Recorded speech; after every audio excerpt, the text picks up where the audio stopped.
Hello बच्चों, let's see this question. Blood analysis of a patient reveals an unusual high quantity of carboxyhemoglobin. The patient has been inhaled of polluted air containing unusual high quantity of option A carbon monoxide, option B chloroform, option C carbon disulfide, and option D carbon dioxide. Now the key concept that is applicable in this case is effects of air pollution. Effects of air pollution. Now air pollution हम तब बोलते हैं कि जब air में various impurities and impurities mix हो जाती है या तो फिर उसमें टॉक्सिक गैसेस मिक्स हो जाते हैं. तो ये जो टॉक्सिक गैसेस है दे आर हार्मफुल व्हेन अगर ह्यूमन कोई है उसे इनहेल करता है तो ये हार्मफुल रहते हैं. ये टॉक्सिक गैस का अगर एक्सपोजर कंटिन्यूसली रहता है then it can lead to various serious conditions.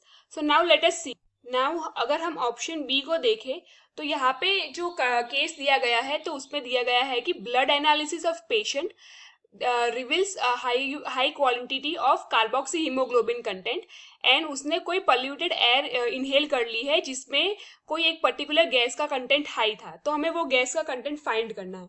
तो ऑप्शन डी में दिया गया है chloroform.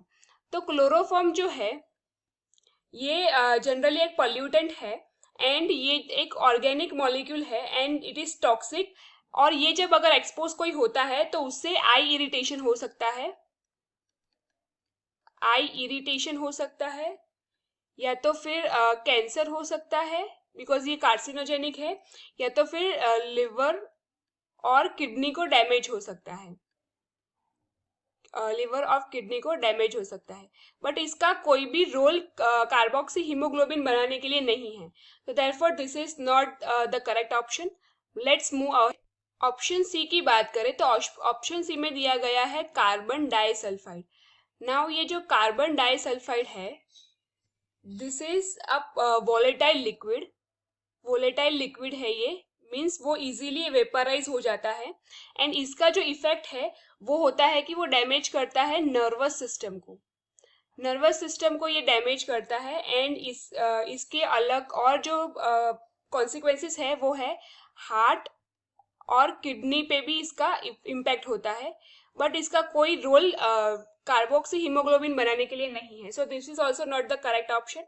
Moving forward, option D. तो ऑप्शन डी में दिया गया है कार्बन डाइऑक्साइड.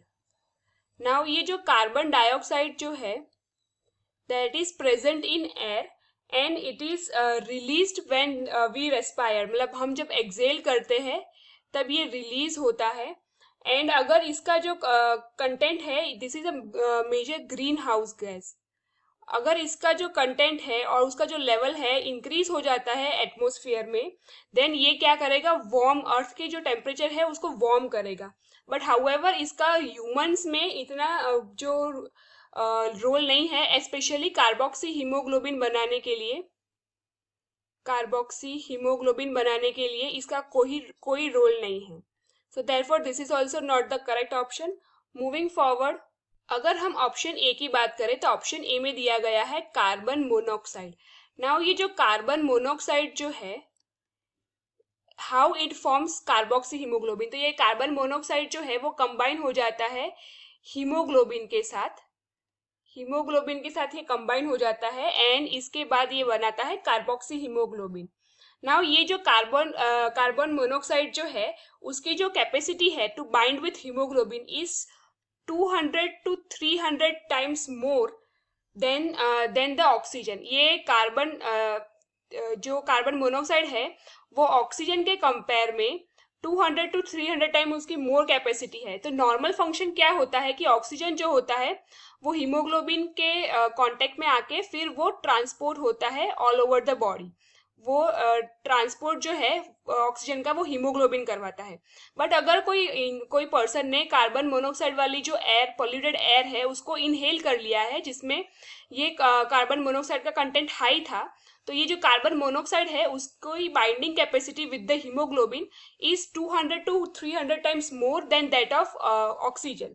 तो देयरफॉर ये कार्बन मोनोऑक्साइड हीमोग्लोबिन के साथ कंबाइन होके कार्बोक्सी हीमोग्लोबिन फॉर्म करेगा एंड इसकी वजह से यहाँ पे क्या होगा कि जो ऑक्सीजन का ट्रांसपोर्ट है, ऑक्सीजन का ट्रांसपोर्ट वो रुक जाएगा एंड देयरफॉर वेरियस प्रॉब्लम्स हो सकती है, जैसे कि ब्रीथलेसनेस हो सकती है बिकॉज ऑक्सीजन का कंटेंट लेस है और आई कैन से लो है, तो ब्रीथलेसनेस की प्रॉब्लम होगी। देन हेडेक की प्रॉब्लम होगी बिकॉज जो ब्रेन है उसको ऑक्सीजन नहीं पहुंचेगा एंड वेरियस कार्डियोवास्कुलर डिसीजेस या तो फिर कार्डियोवास्कुलर प्रॉब्लम्स भी हो सकती है। So this is what it is. Now based on the discussion we can say that blood analysis of a patient reveals unusual high quantity of carboxyhemoglobin content. The patient has been inhaled with polluted air usually containing high content of carbon monoxide. Therefore correct option to this question is option A. Hope you understood it well. Best of luck.